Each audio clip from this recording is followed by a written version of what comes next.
如果你在30岁时拥有男模般的体魄以及花不完的钱，你会怎样规划接下来的人生？1921年之前，富兰克林·罗斯福拿的是纯正的龙傲天剧本，他拒绝了能躺着数钱的肥差，偏要去把生锈的美国海军爆改成战争机器。他把贪婪的钢铁大亨按在地上摩擦，甚至把一场注定惨败的选举当成免费的全国路演，硬生生把自己的名字刻进了百万选民的脑子里。就在他扫平一切障碍，攒满经验值，准备买血杀向白宫时，命运却跟他开了一次玩笑。1913年的华盛顿，新总统威尔逊正在论功行赏。31岁的富兰克林·罗斯福作为立下汗马功劳的少壮派，在饭店大堂里迎面撞上了一个超级肥缺。当时的财政部长邀请罗斯福去纽约港当港监，当时的纽约港监就是全美国最大的一座金矿兼收费站。坐在这个位子上，手里捏着无数的闲差、编制和经费，对任何一个想在政坛往上爬的年轻人来说，这就是用来合法分猪肉、喂饱小弟、扩充地盘的顶级神装。凡是当官的都知道，这种肥差不容错过，但这对罗斯福来说没有诱惑力。他想要的位置是海军部长助理，当时的海军部长丹尼尔斯刚被提拔上去，对海军其实一无所知，而罗斯福从小就对海军有着极大的兴趣。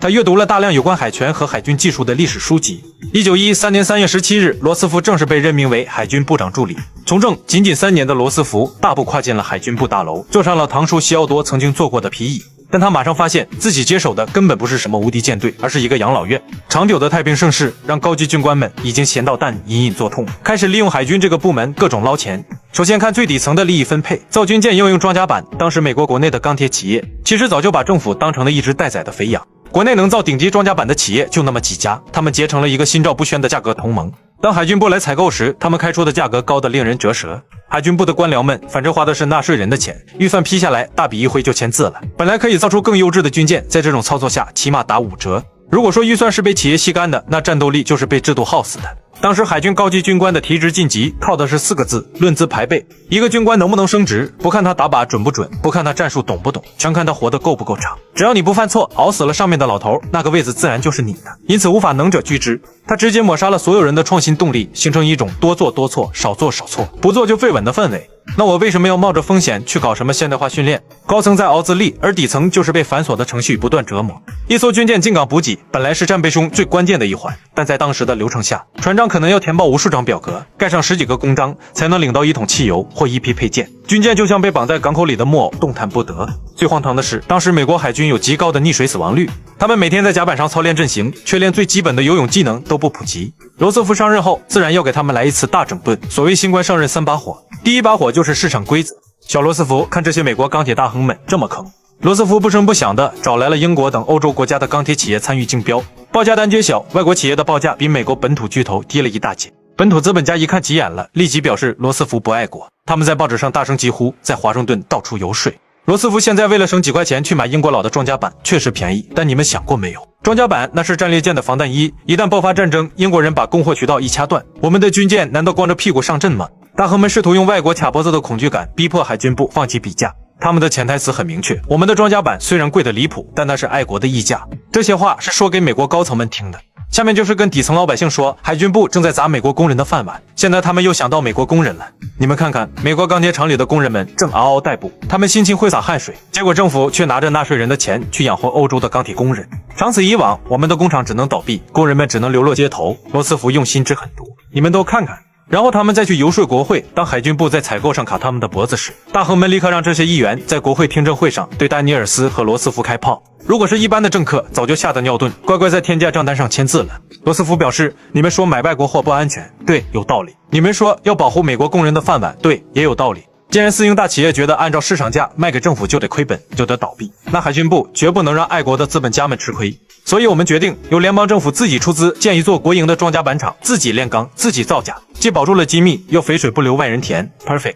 此话一出，3大钢铁巨头当场傻眼，这下资本家们彻底破防了。原本嘴硬无比、高喊着绝不降价的爱国大亨们，连夜修改了报价单，把装甲板的价格老老实实的降到了海军部可以接受的合理区间。第2把火就是造船厂的改革。搞定了买材料的钱，接下来就是造船厂的生产效率问题。当时的沿海造船厂因为旧官僚系统的低效调配，经常处于极度不平衡的状态。有的船厂堆满废铁，有的船厂工人闲得天天晒太阳，但政府每天还要为这些闲置产能掏巨额的维护费。罗斯福的做法非常具有现代企业管理精神。在头2年里，他拒绝坐在华盛顿看简报，亲自跑遍了东西海岸几乎所有的造船厂。他甚至会钻进机房，爬上船索，去了解最真实的数据。根据实地考察，他做出了极其理性的行政裁决，对于那些彻底失去地理和技术优势的低效船厂，直接撤销，果断止损，把那些有条件的大型造船厂直接改组为自给自足的工业基地。没军舰造的时候，就让厂子自己接民用活，自己生产配件，盘活闲置资产。这么一通操作下来，原本是海军部最大出血点的造船厂，竟然变成了欣欣向荣、自给自足的企业。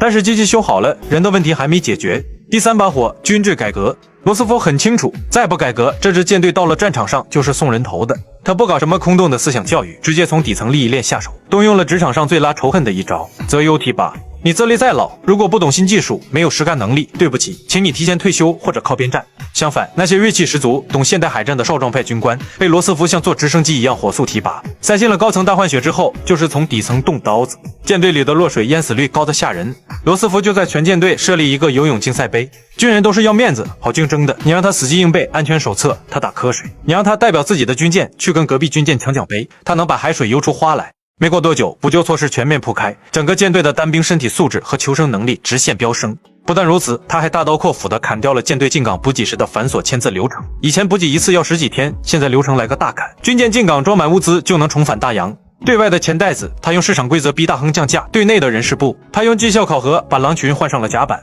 1913年4月，在加利福尼亚州议会通过了一项旨在禁止日本人在该州拥有土地的法案后，爆发了第一次危机。在日本，人们举行了反美游行。在美日两国的报纸推波助澜下，人们担心战争一触即发，有人建议调动军舰前往压制日本。但尼尔斯确信调动军舰不仅会刺激日本人，而且也起不了什么作用，因而拒绝了调动军舰。可是罗斯福坚定不移地站在激进派一边，他觉得日本狼子野心急需欠敲打，美国若表现得软弱，反而会助长对方的冒险心理。罗斯福注意到日本在日俄战争后军力增强，吞并朝鲜，并不断扩大势力。他判断这种扩张不会止步，迟早会与美国利益碰撞，必须把日本掐死在萌芽之中，要用军舰教会日本守规矩。但此时的美国高层们对罗斯福的激进意见并未采纳。到了1914年的夏天，经过这个32岁年轻人的疯狂整顿，美国海军部这台生锈的老爷车已经被彻底爆改成了一台装满燃油、挂满弹药的钢铁战车。就在此时，第一次世界大战爆发，华盛顿的白宫里，大老板威尔逊总统拼命喊着：“我们要中立，我们要和平。”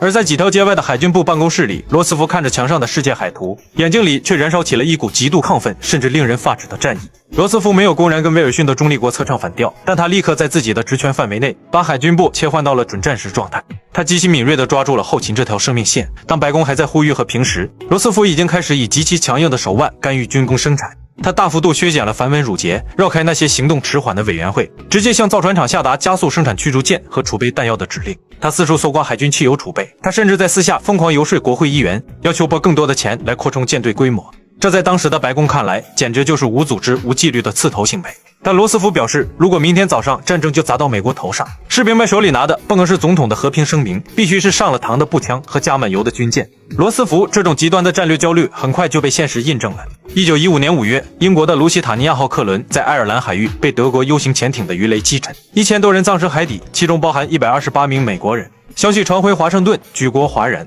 美国人的安全感泡沫被一颗鱼雷直接干碎，但威尔逊总统为了避免卷入战争，依然选择克制，仅仅给德国发去了一份措辞严厉的抗议信。罗斯福和他的堂叔西奥多对此极其愤怒，在他们看来，在重型鱼雷面前，任何措辞严厉的信件都等于废纸。罗斯福更加确信，德国对西半球的威胁已经实质性迫近，他不再掩饰自己的锋芒，直接在各种公开场合呼吁，我们的国防必须要扩大到整个西半球，必须建立一支强大的海军。这种逼宫式的备战运动最终化为了1916年庞大的海军扩军法案，而历史也彻底倒向了罗斯福这边。1917年4月，德国宣布无限制潜艇战，美国被迫对德宣战。在这个瞬间，罗斯福之前3年顶着压力囤积的物资、爆改的造船厂、提前提拔的少壮派军官，全部转化为美国海军下水参战的战力。真正上了谈判桌和战场，罗斯福再次证明了自己不是一个只会喊口号的政客，而是一个极具技术想象力的工程大师。当时德国潜艇在大西洋上疯狂猎杀协约国的商船，传统的水面舰艇根本防不胜防。罗斯福和海军的技术官兵们盯上了一张海图，从苏格兰的奥克尼群岛到挪威海岸，有一道北海咽喉。他力推了一项极其疯狂的宏大工程——北海水雷阵。他们运用了当时极其先进的触角水雷技术。这种水雷带有长长的铜丝触须，只要德国潜艇碰到水下的任何一根铜丝，就会瞬间引发剧烈爆炸。在罗斯福的强力调度下，美国海军在长达200多英里的海域内，密密麻麻地布下了超过7万颗这样的水雷，生生织出了一张死亡蜘蛛网，直接掐断了德国潜艇的主力航道。平时海岸和平无所谓，但一到真正打起来，你最好不是只有和平。罗斯福很清楚，指挥一场现代化的战争绝非易事。为了增加实战经验，他决心到前线做一番视察。1918年6月9日，罗斯福乘坐一艘新下水服役的驱逐舰戴尔号，横渡大西洋，先后访问了英国、法国、意大利和比利时。7月31日，罗斯福渡过英吉利海峡，到了敦刻尔克。在那里，他头一次看到了战争所造成的破坏。这里没有军乐队和鲜花，他看到的是被炮火无情撕碎的建筑、满目疮痍的废墟，以及战争对人类物理层面的绝对毁灭。这给他留下了终生难忘的印象。他甚至亲眼目睹了驱逐舰和德国潜艇在沿海的真实厮杀，期间还遭到了敌军炮火的实弹轰击。炮弹在耳边爆炸的隆隆声彻底震碎了在办公室里纸上谈兵的公子哥。罗斯福终于明白，后勤单上的一串数字，到了前线就是成千上万条鲜活的人命。指令下达晚了1分钟，在这片泥泞里就是堆积如山的尸体。从前线捡回一条命的罗斯福，回到华盛顿后，立刻提交了一份考察报告。以前的官僚写报告通常是堆砌辞藻，歌功颂德，最后申请加拨点经费。但罗斯福这份报告，他结合自己在前线看到的血淋淋的教训，对海军在海外的调度、补给、协同作战提出了大规模的系统性改革建议。这场前线大考补齐了罗斯福作为未来3军统帅的最后一块拼图。他懂得了战争的残酷底色，也摸透了现代战争的微操逻辑。没见过雪的将领，除了夸夸其谈，只能夸夸其谈。军事理论、兵棋推演、沙盘作业，都是在已知条件和有限变量下进行的。真实战争充满不确定性、信息不对称、意外事件、人性极限，这些因素无法在书本或会议室里完全复现。没经历过实战的人，容易把战争想象成按剧本走的过程，而忽略了恐惧、疲劳、混乱、误判对决策的影响。当罗斯福在欧洲前线刷满经验值时，第一次世界大战也走向了尾声。这场战争不仅重塑了世界格局，也让美国完成了一次极其魔幻的财富节约。战前美国还欠着欧洲一屁股债，战后美国靠着卖军火和物资，直接变成了全世界最大的债主，手里攥着巨额的黄金储备，成了首屈一指的超级暴发户。按理说，仗打赢了，钱赚麻了，罗斯福这个副部长完全可以躺在功劳簿上吃红利了。1920年，美国迎来了大选，但这时的民主党基本上就是一艘四处漏水的破船。老总统威尔逊因为强推不受欢迎的国际联盟，不仅自己累到中风，还把民主党的选票基本盘给砸了个稀碎。就在这个必败的死局里，民主党高层递给了38岁的罗斯福一张入场券，提名他为副总统候选人。罗斯福心里比谁都清楚，1920年民主党绝无胜算，但他看中的是副总统候选人这个头衔带来的曝光率。明知道是一场败局，这位豪门贵公子却坐着火车，冒着酷暑，在全美疯狂地奔波，一口气做了800多次演说。哪怕他讲的国际联盟老百姓根本不爱听，但没关系，选民们只要记住了他那张英俊的脸就行。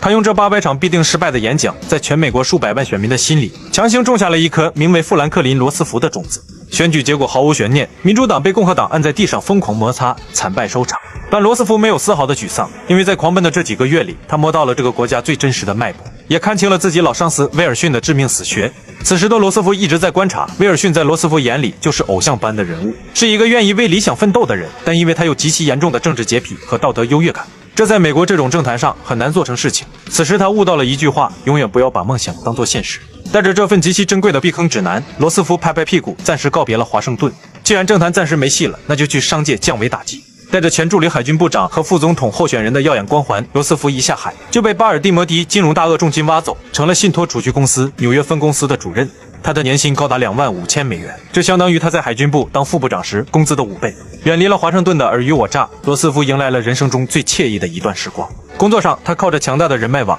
轻松把大批工商资本家拉拢到公司名下，业务搞得风生水起。生活上，他终于有时间尽到一个父亲的责任。他带着孩子们出海航行、打猎、钓鱼，向他们传授自己引以为傲的航海知识。金钱、名望、健康的体魄、完美的家庭。39岁的罗斯福站上了世俗意义上的巅峰。他就像一个已经打通关的玩家，只等着几年后时机成熟，再次杀回华盛顿，轻取总统宝座。然而历史的编剧是最见不得完美二字。1921年8月，加拿大坎波贝洛岛，39岁的罗斯福在度假地接触了某种病毒，再加上因为长时间游泳得了一场感冒，几天后高烧退去。这个曾经能在军舰缆绳上上蹿下跳，精力旺盛到让同僚害怕的男人，惊恐地发现自己的下半身断电了，从腰部以下，他的双腿变成了一截毫无知觉的死木头。后来得知他感染了脊髓灰质炎病毒，又叫小儿麻痹症。在20世纪20年代，医学对这种病毒束手无策。那时候的美国没有政治正确，还属于半野蛮人状态，想歧视谁就歧视谁。当时的美国人对于残疾的看法，往往与软弱无能直接挂钩。一个连上厕所都需要人抱，只能瘫在床上的前副部长，在华盛顿那帮极其现实的政客眼里，等同于一具政治尸体。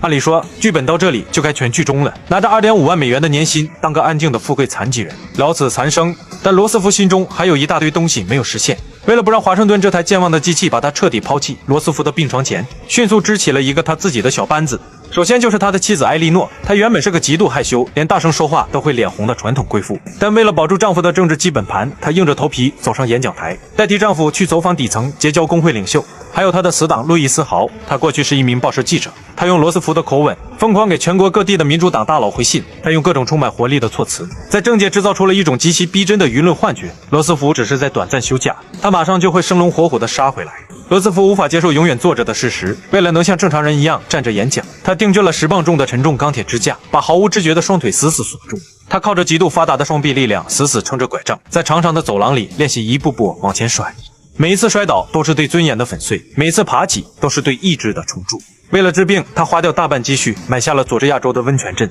并把它改造成了全美小儿麻痹症患者的康复中心。正是在这个热气腾腾的温泉里，罗斯福完成了他人生中最重要的一次底层代码重写。以前的他是个傲慢的豪门贵子，他同情底层老百姓是因为他读过书，那是一种居高临下的精英施舍。但在温泉镇，他不再是那个高高在上的海军部二把手，他和一个普通的瘫痪木匠，一个患病的农夫泡在同一个水池里，互相搀扶，互相打气。当高烧烧毁了他的傲慢，他终于真真切切地懂得了什么叫无可奈何的绝望感。疾病摧毁了罗斯福的肉体，却完美地缝合了他灵魂中最后一块短板。一个真正懂得了绝望与重生的领袖，在此刻彻底成型。1928年，依靠着10磅重的钢铁支架和路易斯豪的搀扶，这位满脸沧桑却带着标志性自信微笑的男人，重新站上了纽约州长的竞选演讲台。而此时的美国还沉浸在咆哮的20年代最后的纸醉金迷中，所有人都不知道，仅仅1年之后，一场史无前例的恐怖大萧条即将席卷全球。